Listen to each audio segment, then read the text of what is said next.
MPC मार्फत लिपिक आणि बेलिफ पदासाठी जाहिरात आलेली आहे। या पदासाठी जागा, पात्रता, त्याचबरोबर कागदपत्रे या अनुषंगाने आवश्यक सर्व माहिती आपण या व्हिडिओच्या माध्यमातून बघणार आहोत।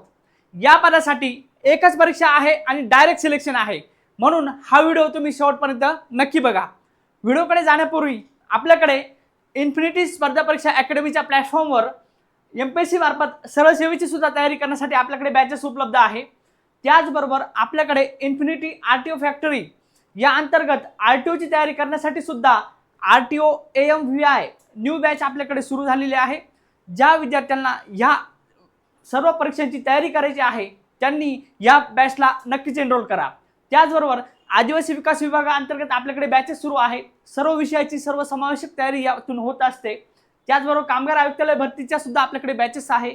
निरीक्षक, लेखापाल, लघुटंक लेखक या पदांची तयारी करणाऱ्या विद्यार्थ्यांनी सुद्धा नक्की बॅचला एनरोल करायचं आहे।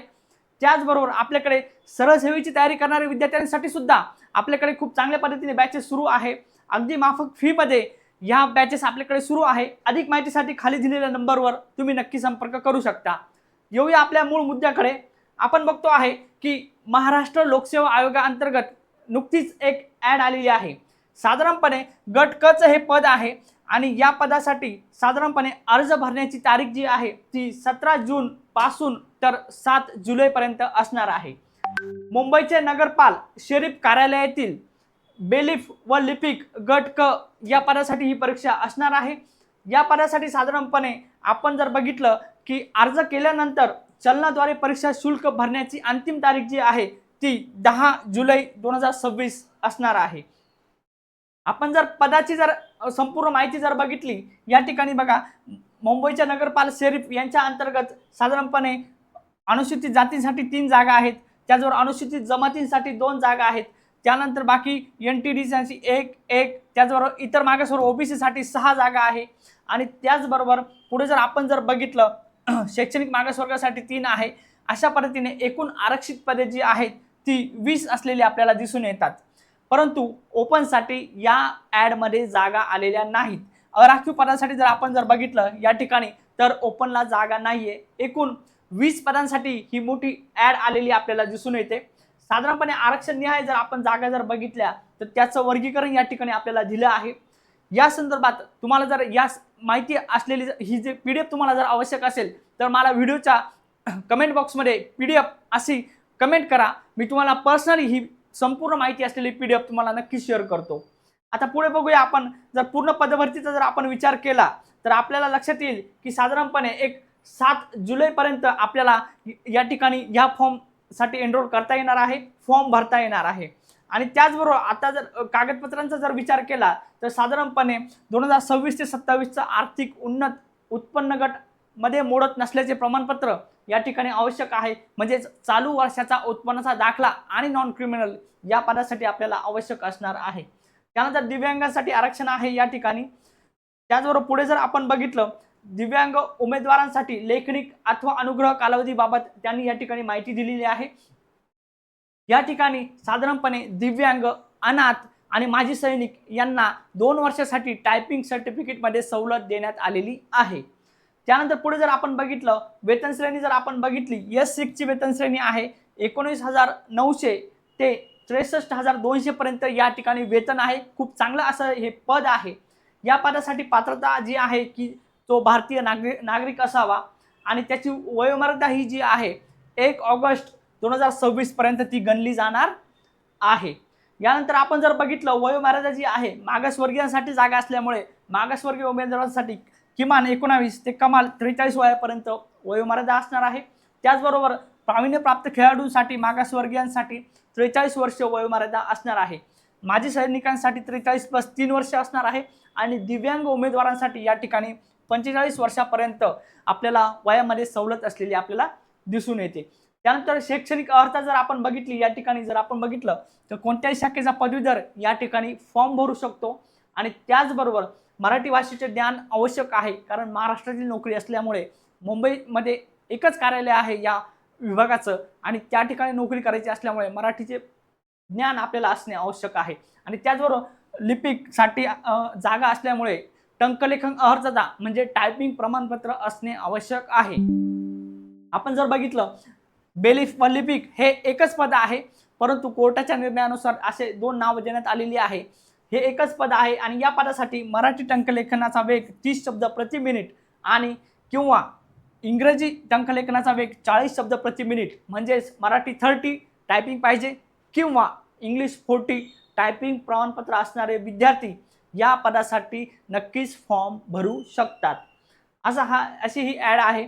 त्याचबरोबर आपण जर बघितलं साधारणपणे तुम्हाला या ठिकाणी जे दिव्यांग आहे, त्यानंतर जे माजी सैनिक आहेत, त्याचबरोबर अनाथ उमेदवार आहेत, त्यांच्यासाठी मात्र 2 वर्षाचा कालावधी आणि 2 संधी ज्या आहे अनुज्ञेय या ठिकाणी देण्यात आलेल्या आहे. म्हणजे त्यांना सध्या तरी टायपिंग प्रमाणपत्राची आवश्यकता या ठिकाणी नसणार आहे.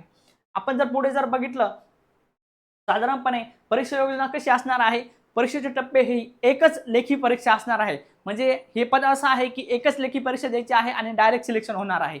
या पदामध्ये कोणत्याही प्रकारचा इंटरव्ह्यू नसणार आहे, कोणत्या पद्धतीची टायपिंग टेस्ट नसणार आहे, मुख्य परीक्षा किंवा पूर्व परीक्षा अशा पद्धतीचा पॅटर्न नसणार आहे.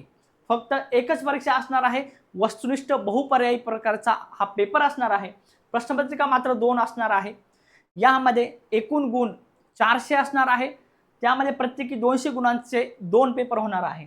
आपण जर परीक्षेचे स्वरूप जर बघितलं या ठिकाणी मराठी आणि इंग्रजी यांचा ह्या विषयाचा एक पेपर होणार आहे. साधारणपणे माध्यम मराठी आणि इंग्लिश असणार आहे. म्हणजे मराठीचा पेपर मराठीमध्ये आणि इंग्लिशचा पेपर इंग्लिशमध्ये असणार आहे. कालावधी 1 तास असणार आहे. वस्तुनिष्ठ बहुपर्यायी या ठिकाणी असणार आहे. त्यानंतर पुढे जर आपण बघितलं हा झाला पहिला पेपर. दुसरा पेपर हा सामान्य अध्ययन व बुद्धिमत्ता चाचणी या विषयाचा असणार आहे. दोन्ही विषयांसाठी प्रश्नसंख्या साधारणपणे 100 असणार आहे. गुण 200 असणार आहे आणि दर्जा जो आहे तो पदवीपर्यंतचा असणार आहे. माध्यम मराठी व इंग्रजी या दोन्ही माध्यमांमध्ये हा पेपर असणार आहे. या माध्यमातून पेपर असून कालावधी सुद्धा 1 तास असणार आहे. म्हणजेच हे 4 विषय साधारणपणे आपण जर लक्षात घेतलं तर 200 प्रश्न असणार आहे आणि या 200 प्रश्नांसाठी 400 गुण असणार आहे. अशा पद्धतीने लेखी परीक्षेच्या प्रश्नपत्रिकेचे स्वरूप या ठिकाणी आपण बघितलं आहे. त्यानंतर आपण जर पुढे जर आपण बघितलं की अंतिम अर्ज करण्यासाठी साधारणपणे 7 जुलैपर्यंत मुदत या ठिकाणी देण्यात आलेली आहे. ऑनलाईन अर्ज करणे या ठिकाणी अनिवार्य आहे आणि ऑनलाईन अर्ज करताना या अशा पद्धतीने आपल्या समोर जे दिसत आहे त्या पद्धतीने सर्व पुरावे आपल्याला PDF स्वरूपात या ठिकाणी अपलोड करायचे आहे. या ठिकाणी किमान फाईल साईज दिलेली आहे, त्यानंतर कमाल फाईल साईज दिलेली आहे. या ठिकाणी अर्ज असेल, वयाचा पुरावा असेल, शैक्षणिक अर्थ असेल, नॉन क्रिमिनल असेल, उत्पन्नाचा दाखला असेल, अगदी त्याचबरोबर खेळाडू असेल, अनाथ, माजी सैनिक, लहान कुटुंबाचे प्रमाणपत्र, या सर्व प्रमाणपत्र साधारणपणे PDF फॉर्मॅटमध्ये आपल्याला अपलोड करायचे आहे. या सर्वांची माहिती तुम्हाला सर्वांना पाहिजे असेल तर मला PDF अशी कमेंट करा, मी तुम्हाला ही PDF पर्सनली शेअर करतो. अशा पद्धतीने ही ॲड आलेली आहे. या ॲडमध्ये आपण जर बघितलं की परीक्षा शुल्क किती असणार आहे, या ठिकाणी अमागास मध्ये परीक्षा शुल्क दिलेले नाही. म्हणजेच ओपनसाठी जागाच नसल्यामुळे त्यांनी परीक्षा शुल्क सुद्धा या ठिकाणी दिलेले नाही. सर्व जागा मागासवर्गीयांसाठी असल्यामुळे 294 रुपये मागासवर्गीयांसाठी शुल्क असणार आहे परीक्षेसाठी आणि माजी सैनिकांसाठी फक्त 44 रुपये शुल्क या ठिकाणी असणार आहे. त्यानंतर पुढे जर बघितलं ऑनलाईन पद्धतीने अर्ज असणार आहे. ऑफलाईन चलन सुद्धा असणार आहे. तुम्ही SBIचं चलन काढून सुद्धा ऑफलाईन पद्धतीने चलन भरू शकतात. त्यानंतर आपण जर पुढे जर बघितलं साधारणपणे शतमत पद्धत या परीक्षेसाठी लागू असणार आहे. साधारणपणे अमागास असेल, मागासवर्गीय असेल, दिव्यांग असेल, माजी सैनिक असेल, अनाथ असेल, यांना त्या पात्र उमेदवारांना किमान गुण या ठिकाणी दिले जाणार आहे. या संदर्भातला एक माहितीपूर्ण व्हिडिओ नक्कीच तुम्हाला मी शेअर करेल. आत्ताच ह्या व्हिडिओला तुम्ही लाईक करा. व्हिडिओ जर आवडला तर शेअर नक्की करा आणि या चॅनलला आत्ताच सबस्क्राईब करून ठेवा. नोटिफिकेशन बेल ऑन करून ठेवा. या संदर्भामध्ये अजून आपले अपकमिंग व्हिडिओ येणारच आहे. सर्व माहितीपूर्ण व्हिडिओसाठी आत्ताच चॅनल सबस्क्राईब करा. अशा पद्धतीने ही ॲड असणार आहे. साधारणपणे 15 जून 2026 ही ॲड आलेली आहे. खूप चांगली पदं आहेत. साधारणपणे विद्यार्थ्यांसाठी जे MPSC कंबाईनचा अभ्यास करणाऱ्या विद्यार्थ्यांसाठी खूप चांगली संधी असणार आहे. खूप चांगल्या जागा पण आहे. जे विद्यार्थी MPSC गट क चा अभ्यास करत आहेत किंवा आता अपकमिंग एक MPSCची ॲड येणारच आहे 2026ची गट क ची, लिपिकची, परंतु त्याच्या अगोदर ही एक स्वतंत्र ॲड आलेली आहे। साधारणपणे ही जी पदं जी आहेत ही पदे पहिली MPSC मार्फत महाराष्ट्र लोकसेवा आयोगा अंतर्गत होती, परंतु या पदासाठी स्वतंत्र जाहिरात या ठिकाणी तरतूद करण्यात आलेली आहे। म्हणून महाराष्ट्र लोकसेवा आयोगाने ह्या 20 पदांसाठी स्वतंत्र जाहिरात दिलेली आहे। म्हणजेच कंबाईनची ॲड तर आपली येणारच आहे। जे विद्यार्थी कंबाईनची तयारी करतात त्यांच्यासाठी सुद्धा ही खूप सुवर्ण संधी असणार आहे, कारण सरकारी नोकरी मग ती कोणतीही असो ती मिळवण्यासाठी आणि ती ॲड येण्यासाठी खूप सारे आकृतिबंध असतात, खूप साऱ्या मान्यता घ्याव्या लागतात। म्हणून आत्ता तरी आपण सर्व विद्यार्थ्यांनी या ठिकाणी खूप चांगल्या पद्धतीने तयारी सुरू करायची आहे। MPSCची तयारी करणाऱ्या विद्यार्थ्यांसाठी मात्र ही खूप चांगली सुवर्ण संधी या ठिकाणी आहे। 17 जूनपासून फॉर्म सुरू होणार आहे आणि 7 जुलैपर्यंत फॉर्म भरायचे आहेत। अशा पद्धतीने ही ॲड होती। आपण जर बघितलं आपल्या इन्फिनिटी स्पर्धा परीक्षा अकॅडमीच्या माध्यमातून तुम्ही MPSCची तयारी करू शकता। MPSC मार्फत RTO फॅक्टरीला तुम्ही जॉईन होऊ शकता। या आणि अशा नवनवीन व्हिडिओसाठी तुम्ही आत्ताच चॅनलला फॉलो करा। व्हिडिओ जर आवडला असेल तर लाईक करा। धन्यवाद।